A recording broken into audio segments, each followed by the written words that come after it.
Здравейте! За тези, които ме познават, аз съм Мануил, а вие гледате първият нулев епизод на подкаста Ултравлог. А какво е това нещо Ултравлог? Ще има честа да ни разкаже първия гост, който съм поканил. И това е Мануил, т.е. аз. И между другото, щом гледате този епизод, то знаете, че има вече и втори. Здравей, Мануил, заповядай. Добре си дошъл, настанявай се и се чувствай като дома си. Много благодаря за поканата и добър ден на всички зрители. Така, надявам се да ти да наистина хубав и да се чувстваш добре, макар че то вече на всички не е ясно, че щом си говориш със себе си, т.е. с мен, значи не си много добре. Да, може би си прав, явно наистина не съм добре, но пък за сметка на това се чувствам много добре. Сега сериозно, ще обясниш ли какво е това нещо Ултравлог? Да, разбира се, накратко Ултравлог, както се разбира от наименованието, е влог. Влог на тема спорт, но не само. Това е влог, в чието съдържание ще се съдържа някаква смесица от спорт, видео и музика, красива природа, хубави гледки, прекрасни хора с интересни истории, вкусна храна. Ще съдържа в себе си някакъв елемент на добра кауза, на благотворителност. И най-вече влог, в който с госта, който ще каня, да се опитаме да създадем една различна емоция, която всъщност да предадем нататък и по този начин да запалим хората да направят нещо за себе си. Едни да започнат да спортуват, други да станат по-добри хора, а трети просто да направят нещо различно за себе си. Добре звучи. А може ли малко по-подробно да разкажеш какви са целите ти, какви са мотивите ти, кога се роди тази идея? Ами тази идея се роди преди повече от 4 години. Увличайки се по спорта, съпътствано покрай постоянното им бродене по гори и чукари, както и по снимането ми с дрон, нещо в мен ме тласна да започна да правя това, което правя сега. Нещо, което освен да покаже красотите, покрай които живеем, също така и да мотивира колкото се може повече хора да излязат от бетонната среда и сивото и скучно ежедневие. Нещо, което имах щастието, късмета да направя аз за себе си, преди да се роди въпросната идея. Добре, а някакви други цели? Ами България е една много красива страна и искам да я покажа по един по-различен начин.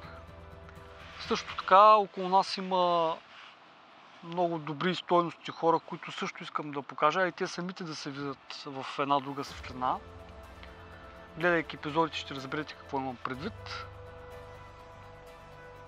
Като смятам, че всеки един мой гост ще разкрие част от страстта си, свързана с спорта, и по този начин ще създаде търсената от мен емоция, която да споделим.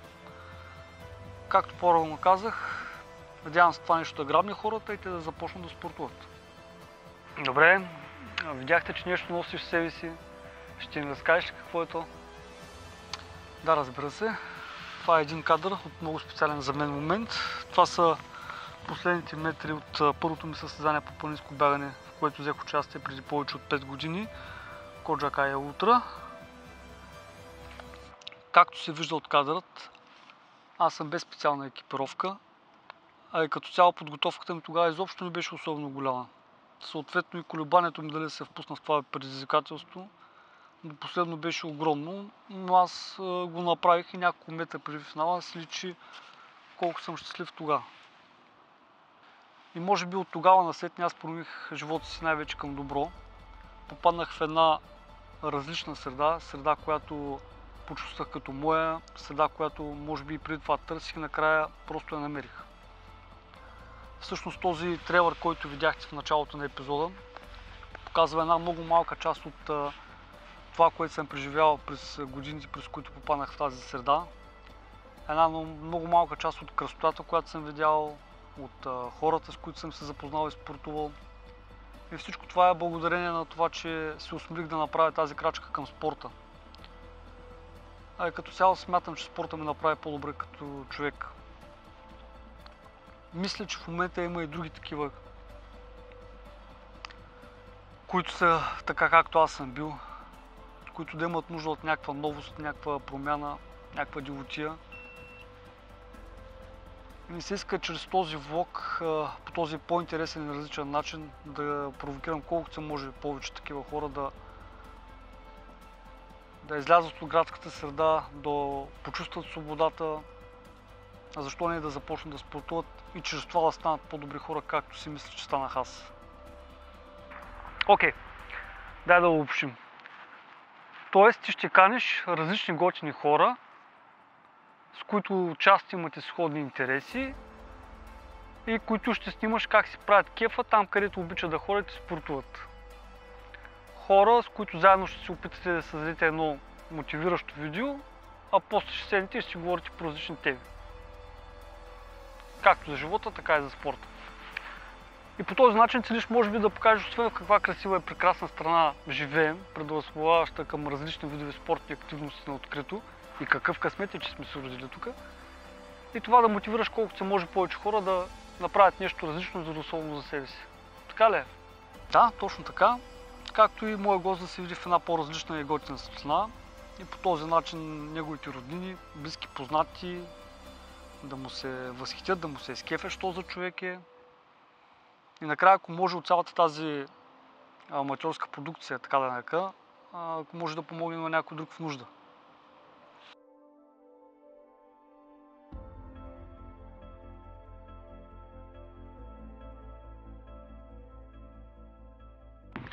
Окей, какви хора ще каниш?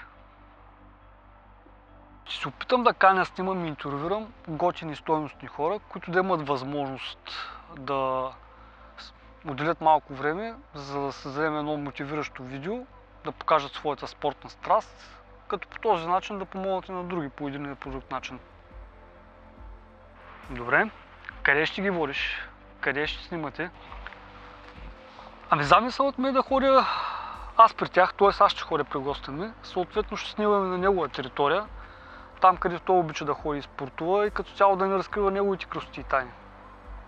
А какви теми ще засягат? Темите вероятно ще са всякакви, като започнем от това защо спортува и стигнем от това каква храна яде, какви книги чете. Но те най-вече ще зависят от това кой е госта. А хора от един и същи спорт или от различни видове спорт ще си гостите?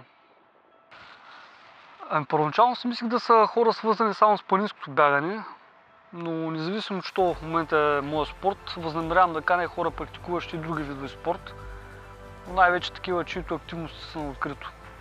Добре, колко епизода мислиш да направиш?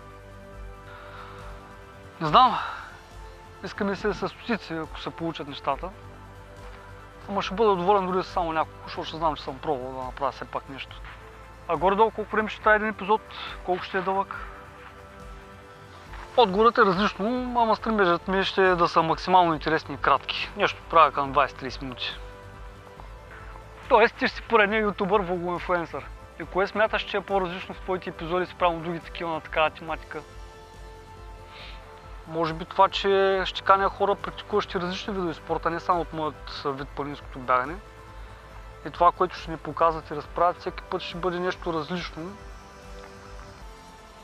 Също тези хора ще ги видим в действие, как тренират, как спортуват, ще усетим тяхната енергия. Като разбира се, ще се опитаме да се забавляваме докато снимаме. Госта предполагам, че ще ни разправя по някоя интересна история, случила му се на състезание или на тренировка. Ще ни показва неговия начин, по който прави нещата спрямо знанието и опитът му. Т.е. ще се образуваме. Смяташ ли, че ще се справиш? Не знам, надявам се. Ще проверим това нещо. Важното е да пробвам, но мисля, че ще се справя. Добре, Мануил, дано ти се получи. Пожелавам ти успех. А кой смяташ да е първият ти гост? Ами не знам още кой ще е, но искам първият ми гост да е някой, който не познавам, но да имам усещането, че ще е интересен и добър човек, от който ще могат да се научат много полезни и интересни неща, както за живота, така и за спорта.